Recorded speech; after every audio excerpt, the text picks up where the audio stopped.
Hello, magandang umaga po sa inyong lahat. Tara, samahan nyo kami ni Mrs. para mag-harvest ng ating mga petchay or bok choy. Ang ginagawa nga natin ngayon ay tinatanggal natin yung mga petchay na nasa gilid.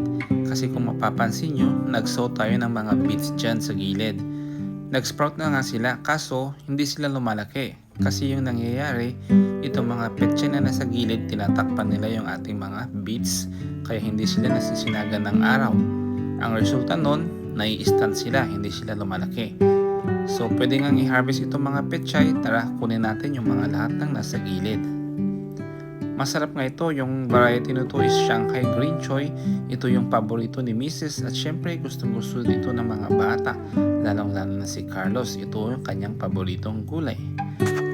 Iyan, exposed na yung mga beets natin. So hopefully, ngayong nasisinagan sila ng araw is mag-accelerate yung kanilang pagtubo.